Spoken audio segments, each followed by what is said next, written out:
इस विषय में हम देख रहे हैं खलीफाओं का शासन। ठीक है, तो खलीफाओं के शासन काल में हमने देखा था कि पैगंबर मोहम्मद साहब के देहांत के बाद में 5 खलीफा आए। तो 4 खलीफा आए पैगंबर मोहम्मद के देहांत के बाद में 4 खलीफा आए। जो क्योंकि पैगंबर मोहम्मद साहब का जब देहांत हुआ था उस समय कोई भी योग्य व्यक्ति ऐसा नहीं था जिसको उनका उत्तराधिकारी घोषित किया जा सके। मुस्लिम समुदाय जो था तो वो एक समुदाय ये चाह रहा था कि पैगंबर मोहम्मद के प्रिय मित्र हैं अबू बकर, उनको इनका उत्तराधिकारी घोषित किया जाना चाहिए। जबकि दूसरा समुदाय जो था वो ये चाहता था कि उनके दामाद हैं अली, उनको पैगंबर मोहम्मद साहब का उत्तराधिकारी घोषित किया जाना चाहिए। तो अंततः दोनों समुदायों में वाद हुआ और उसके बाद जो पैगंबर मोहम्मद के प्रिय मित्र थे अबू बकर, उनको खलीफा घोषित कर दिया, यानी उनका पैगंबर साहब का उत्तराधिकारी घोषित उनके लिए कर दिया। तो बच्चों, अबू बकर पहले खलीफा थे। इनका शासनकाल 630 ईस्वी से 634 ईस्वी तक का माना जाता है, यानी इन्होंने कुल 12 वर्ष तक शासन किया था। तो जिस समय ये उत्तराधिकारी बने थे तो उस समय नवगठित राज्य जो था वह विघटन यानी टूटने के कगार पर था। क्योंकि क्या हुआ था कि पैगंबर मोहम्मद साहब का जब देहांत हुआ था तो इस्लामी राज्य जो कुछ ऐसे थे कि जो इस्लामी राज्य से अलग हो गए थे, कुछ कबीले उनके देहांत के बाद में इस्लामी राज्य से अलग हो गए थे। तो अबू बकर के लिए सत्ता संभालते ही यह बहुत आवश्यक था कि सबसे पहले वो इन कबीलों पर फिर से अपना नियंत्रण स्थापित करे। तो अबू बकर ने क्या किया कि इन्होंने जो कबीले इनके राज्य से अलग हो गए थे, सबसे पहले उन पर सैनिक अभियान किए और इन सभी अभियानों को रिद्दा का युद्ध के नाम से जाना जाता है। इन्होंने क्या किया, सैनिक अभियान में जो अलग हुए थे उन पर इन्हें विजय प्राप्त कर ली और विजय प्राप्त करके इन्हें फिर से अपने अधिकार में मिला लिया। ठीक है बच्चों, अगला है उमर।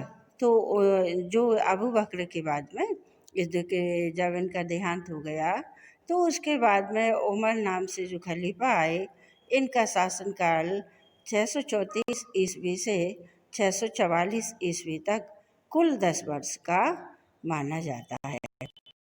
तो ये भी योग्य व्यक्ति थे और इनको कार्य करने के लिए 10 साल का समय मिला था। इन्होंने अपने कार्यकाल में खलीफा पद की प्रतिष्ठा में बहुत वृद्धि की और इस्लाम का जो साम्राज्य था उसके इन्होंने काफ़ी विस्तृत कर दिया। अपने सैनिक अभियानों से इसको इन्होंने इस्लामी साम्राज्य को काफ़ी विस्तृत कर दिया था। इन्होंने क्या किया था कि अपने कार्यकाल में जो योग्य वो थे सैनिक थे, जो योग्य व्यक्ति थे और कुशल घुड़सवारी करने में या शस्त्र चलाने में जो कुशल थे और जो बुद्धि से योग्य थे, तो उन सभी को लेके इन्होंने एक विशाल सेना का निर्माण कराया और इन्होंने साम्राज्य का विस्तार तो किया ही था, उसके साथ साथ इन्होंने इस्लाम धर्म का प्रचार भी काफ़ी किया। इन्होंने क्या किया कि 637 ईस्वी से लेके 642 ईस्वी के बीच में 3 सफल सैनिक अभियान आयोजित किए, यानी 3 बार सेना के द्वारा सीरिया, इराक, ईरान और मिस्र पर मदीना का नियंत्रण कर लिया। इन देशों पर इनको पराजित करके इन्हें अपने राज्य में मिला लिया और मदीना का इन पर नियंत्रण कर दिया। तो उमर की सेना जिन जिन देशों को जीतती जाती थी उनके जितने भी वहाँ की प्रजा होती थी या जो भी निवासी होते थे तो उन सबको मुसलमान बनाते जाते थे। तो इनका साम्राज्य का विस्तार तो इन्होंने किया ही, साम्राज्य के विस्तार के साथ ही इन्होंने सबको मुसलमान बनाते जाते थे, तो इससे इनके धर्म का भी इनका विस्तार होने लगा। इन्होंने नवीन वर्जित जो प्रदेश थे तो वहाँ की शासन व्यवस्था संभालने के लिए इन्होंने क्या किया कि अपने गवर्नरों को नियुक्त कर दिया। और गवर्नरों को ही वहाँ की शासन व्यवस्था को सुव्यवस्थित बनाने का मौका मिला और उन्होंने शासन व्यवस्था को सुव्यवस्थित बना के गवर्नर ने अपने देश की या राज्य की स्थिति को ये मजबूत किया। तो इस तरह से जो उमर नाम से जो खलीफा आए थे, ये बहुत योग्य उत्तराधिकारी के रूप में ये साबित हुए पैगंबर मोहम्मद के, और इन्होंने साम्राज्य विस्तार के साथ साथ इन्होंने धर्म का भी काफ़ी विस्तार किया। अब क्या हुआ कि बाद में जो एक दल जो इनसे मतलब इनसे नाखुश था या इनसे नाराज था, तो बाद में उस दल ने इनकी हत्या कर दी थी। ठीक है, व्यक्तिगत शत्रुता के कारण इनकी हत्या कर दी थी। अगले तीसरे खलीफा हैं वो है उस्मान। उस्मान का शासनकाल 644 से 656 ईस्वी तक माना जाता है। खलीफा उमर ने अपने उत्तराधिकारी का चयन करने के लिए 6 चयनकर्ताओं की एक परिषद बनाई थी। खलीफा उमर ने क्या किया था, बहुत अच्छा कार्य कि इन्होंने 6 खलीफाओं की एक परिषद बना दी थी। लेकिन उस परिषद के सदस्यों के लिए शर्त थी कि वे स्वयं अपने आप को खलीफा के पद के लिए नहीं चुन सकते। 6 सदस्य जो थे परिषद में, वो अपने आप को खलीफा नहीं चुन सकते। ठीक है, ये अन्य योग्य व्यक्तियों को चुनने के लिए परिषद थी। और खलीफा उमर की मृत्यु के बाद में परिषद के सदस्यों ने उस्मान को उनका उमर का उत्तराधिकारी बना दिया। उस्मान कुरैश कबीले से संबंधित थे। ठीक है, और इस प्रकार उस्मान अरब साम्राज्य के तीसरे खलीफा बने जिन्होंने कि 12 वर्ष तक शासन किया। तो इन 12 साल की अवधि में इन्होंने भी साम्राज्य का बहुत विस्तार किया और अपना नियंत्रण मध्य एशिया तक विस्तृत करने के लिए इन्होंने बहुत से सैनिक अभियान चलाए, जिसके परिणाम स्वरूप क्या हुआ कि पैगंबर मोहम्मद के देहांत के 1 दशक यानी 10 साल के अंदर ही अरब इस्लामी साम्राज्य का नील और आक्सस के मध्यवर्ती विशाल भूक्षेत्र पर नियंत्रण स्थापित हो गया, जो कि आज भी मुस्लिम शासन के अंतर्गत आते हैं। उस्मान ने जिन जिन राज्यों पर विजय प्राप्त की थी और जिन्हें मदीना में मिला लिया था या जिन पर मदीना का नियंत्रण था, तो वो आज भी मुसलमान शासन के अंतर्गत आते हैं। ठीक है, अगला है अली। चौथे खलीफा है वो है अली। इनका शासन माना जाता है 626 ईस्वी से 661 ईस्वी तक। 656 ईस्वी से 656 से 661 तक। तो उस्मान की मृत्यु के बाद में अली को खलीफा बनाया गया। अली पैगंबर मोहम्मद के भतीजे और दामाद थे। ठीक है, तो जिस समय अली गद्दी पर बैठे उस समय साम्राज्य में चारों ओर अव्यवस्था थी और अशांति का माहौल था और ऐसी बहुत सी समस्याएं थी जो कि विकराल रूप में खड़ी हुई थी। तो उनके अपने अनेक साथी उनके विरोध में खड़े हो गए। सीरिया के गवर्नर जो थे मुआविया, ठीक है, खलीफा उस्मान के नातेदार यानी रिश्तेदार भी थे। तो इन्होंने एक खलीफा के रूप में उनकी सत्ता को स्वीकार नहीं किया। इसके अतिरिक्त पैगंबर मोहम्मद की बेगम आयशा ने भी खलीफा अली पर उस्मान की हत्या का बदला न लेने का आरोप लगाते हुए उनकी सत्ता को चुनौती दी थी। ठीक है, तो पैगंबर मोहम्मद की बेगम ने भी इनसे नाराज़ थी और सीरिया के जो गवर्नर थे जो कि उस्मान के रिश्तेदार थे, तो ये सब इनसे नाराज़ थे। तो क्या हुआ कि इन दोनों ने इन पर मतलब इन दोनों सेनाओं ने इन पर आक्रमण कर दिया और इन्होंने भी क्या किया, अली ने, कि अपने विरोधियों का बहुत मजबूती से इन्होंने सामना किया और 656 में ईस्वी में उन्होंने अपने विरोधियों को जमल के युद्ध में परास्त कर दिया।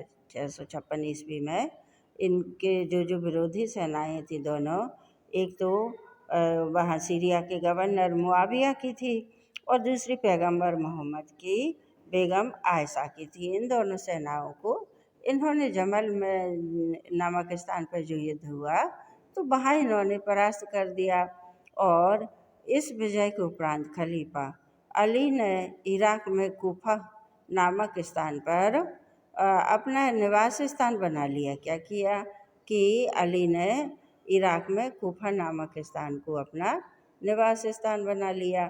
अब क्या हुआ कि वहाँ का जो सरकारी तंत्र था वह पूरा मदीना से हटकर कूफा आ गया।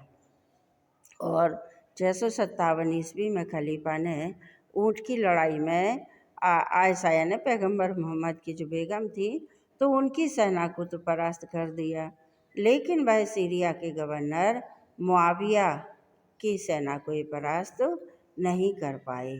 और खलीफा अली का दूसरा युद्ध सिप्पिन यानी जो कि उत्तरी मेसोपोटामिया में है ये स्थान, तो वहाँ पे हुआ।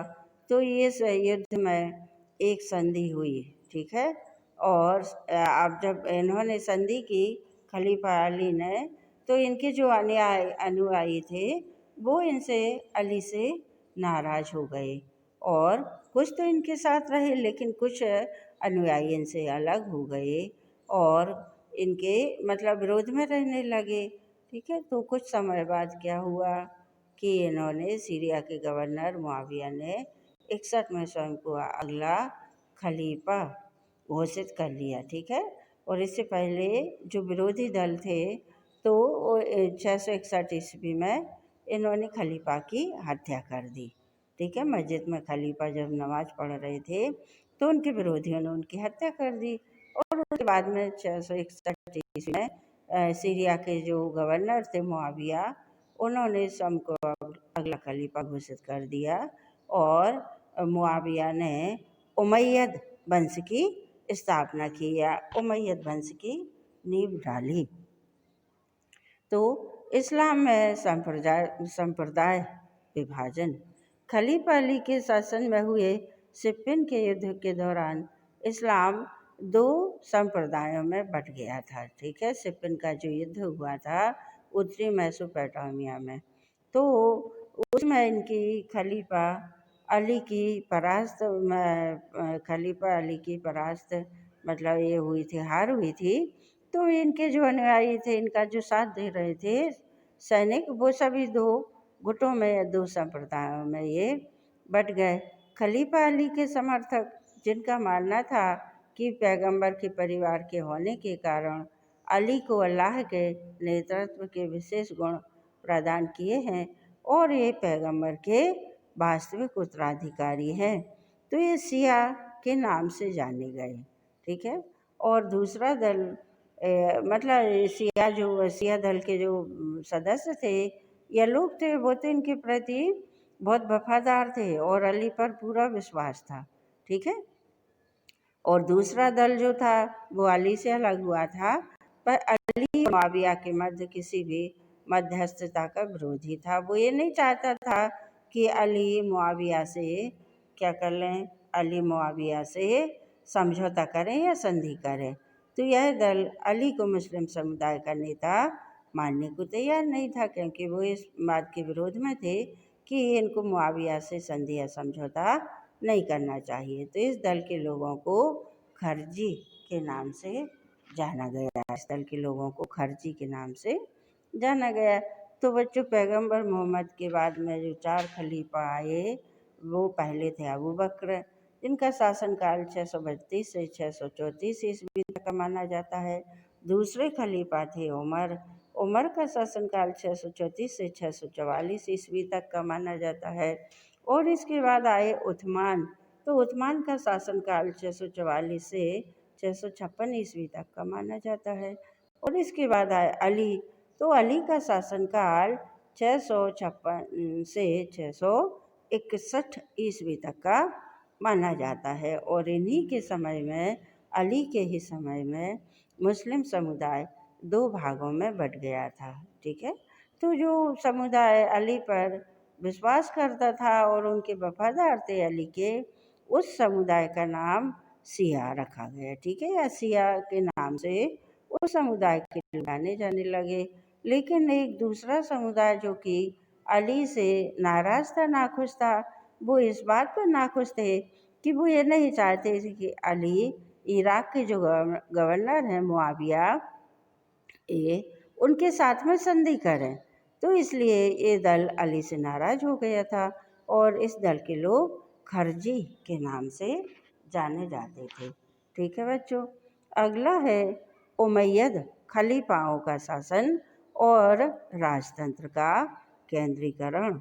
तो खलीफा अली की मृत्यु के बाद में गवर्नर मुआविया जो थे, जिनको कि उस्मान ने गवर्नर नियुक्त किया था, ठीक है, तो खलीफा जो सीरिया के गवर्नर थे, एक खलीफा की गद्दी पर आसीन हुए। अली की मृत्यु के बाद में सीरिया के गवर्नर मुआविया खलीफा की गद्दी पर आसीन हुए। तो खलीफा को का पद धारण करते ही इन्होंने क्या किया कि अपनी शक्ति को मजबूत करने के प्रयास इन्होंने आरंभ कर दिया और इन्होंने मदीना के स्थान पर दमिश्क को इस्लामी साम्राज्य की राजधानी बना लिया और 20 वर्षों तक ये खलीफा के पद पर आसीन रहे। तो इन 20 वर्षों के कार्यकाल में इन्होंने उमैयद वंश की शक्ति को चरम सीमा पर पहुंचाने का प्रयास किया।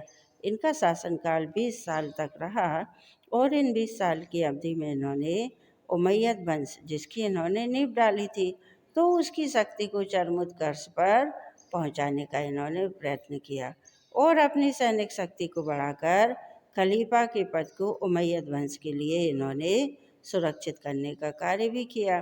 तो इस प्रकार से मुआविया के खिलाफत को राजतंत्र में परिवर्तित करने की प्रक्रिया को इन्होंने शुरू किया। ठीक है बच्चों, इन्होंने